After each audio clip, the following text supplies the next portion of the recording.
अस्सलाम वालेकुम। चंद दिन हुए कि मैं कसूर के इलाके खुडियां पहुंचा।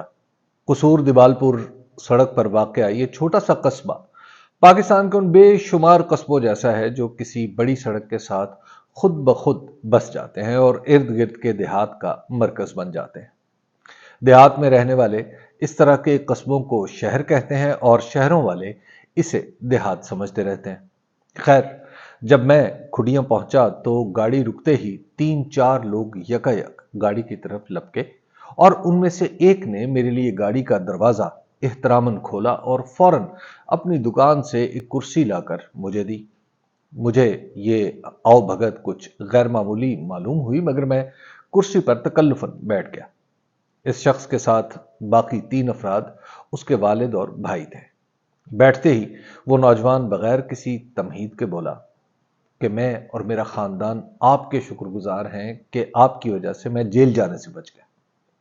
उसके वालिद और भाइयों ने भी बड़ी गर्मजोशी से उसके शुक्रिया में अपना शुक्रिया मिला दिया। मैं कुछ हैरत ज़दा था कि खुडिया में इन लोगों को मैंने जेल से किस तरह बचा लिया। ये उक्दा उस नौजवान के वालिद ने खोला। उन साहब ने कहा कि चंद महीने पहले जब पंजाब में सूबाई इलेक्शन का ऐलान हुआ था तो आप यहां आए थे। आपने मेरे बेटे से भी उसकी पसंदीदा पार्टी के बारे में पूछा तो उसने जवाब में मुस्लिम लीग नून का नाम लिया था।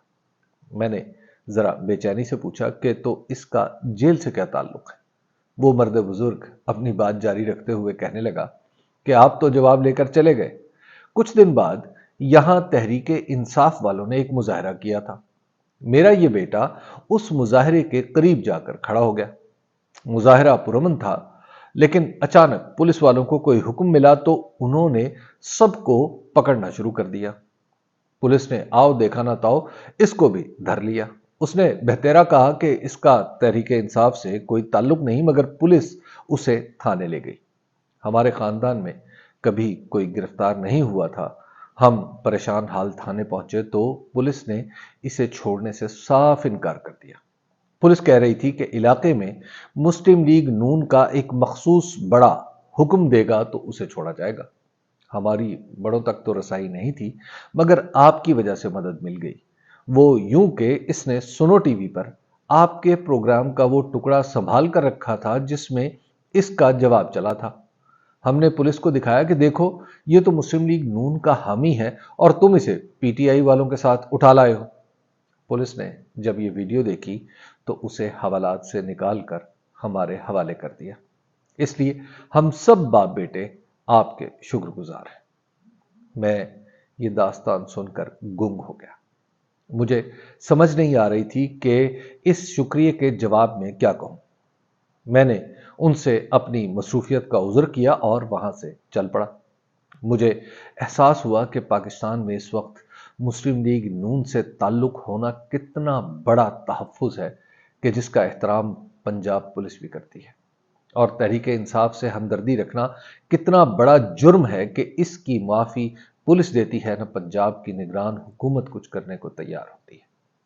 ये लोग जेल में फेंक दिए जाएं तो कानून अदालत की दहलीज पर सर पटकता रहता है, मगर कोई सुनवाई नहीं होती।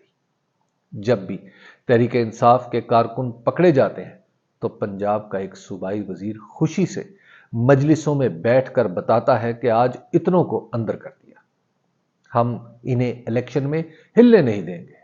हम इनके साथ वो करेंगे जो इन्हें सारी जिंदगी याद रहेगा। तहरीके इंसाफ को दबाने के लिए निगरान हुकूमतें और इनकी निगरान मुस्लिम लीग नून जिस हद तक जा चुके हैं, वहां से इदारों की मुकम्मल तबाही का आगाज होता है। पंजाब पुलिस को जिस तरह सियासी मुखालफिन के घरों पर हमले कराने के लिए इस्तेमाल किया गया है, ये सिलसिला अब दराज होता हुआ यहां तक पहुंच चुका है कि मुस्लिम लीग नून के अंदर की बास चपकलशों में भी पुलिस एक आला कार बनती जा रही है।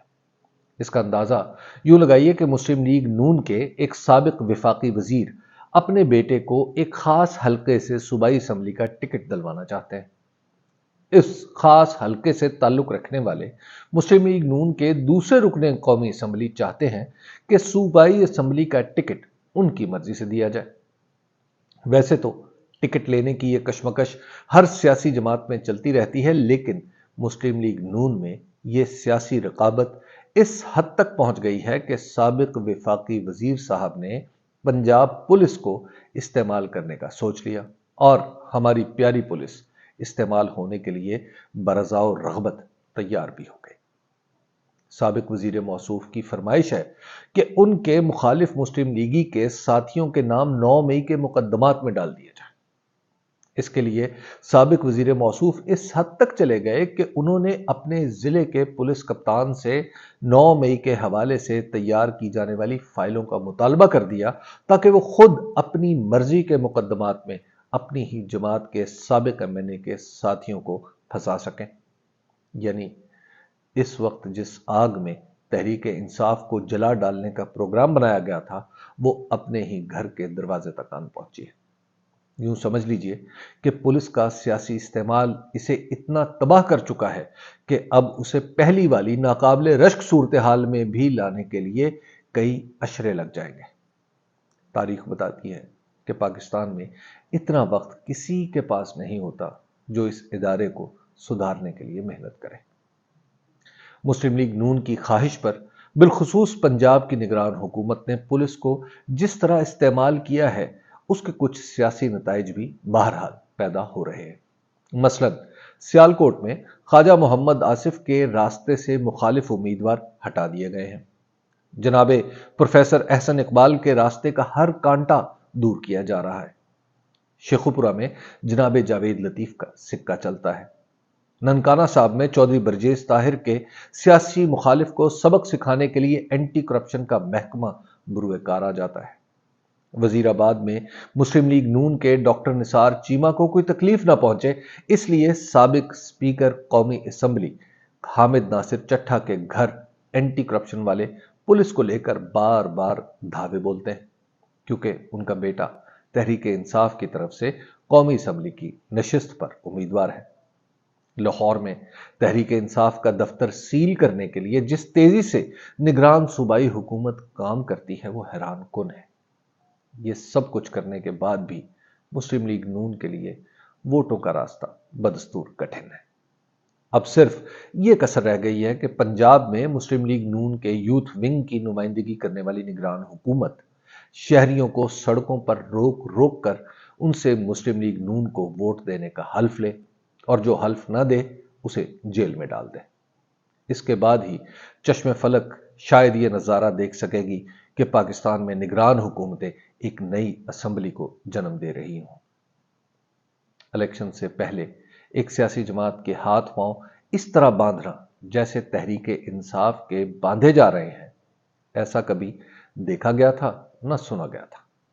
معلوم نہیں کیوں یہ سب کچھ الیکشن کمیشن کو دکھائی نہیں دیتا، حالانکہ اس کمیشن کی سماعت و بصارت اتنی تیز ہے کہ اسے شکوے میں چھپی ہوئی توہین بھی محسوس ہو جاتی ہے، مگر ملک کی ایک بڑی جماعت کے ساتھ جو کچھ ہو رہا ہے اسے معلوم ہی نہیں ہوتا۔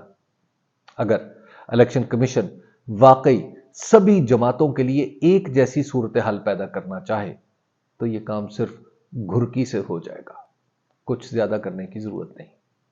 اگر یہ معاملہ عدالت میں چلا جائے تو جناب چیف جسٹس جناب جسٹس قاضی فائز عیسیٰ کا ایک بلاوا ہی بہت سو کے مزاج درست کر دے گا۔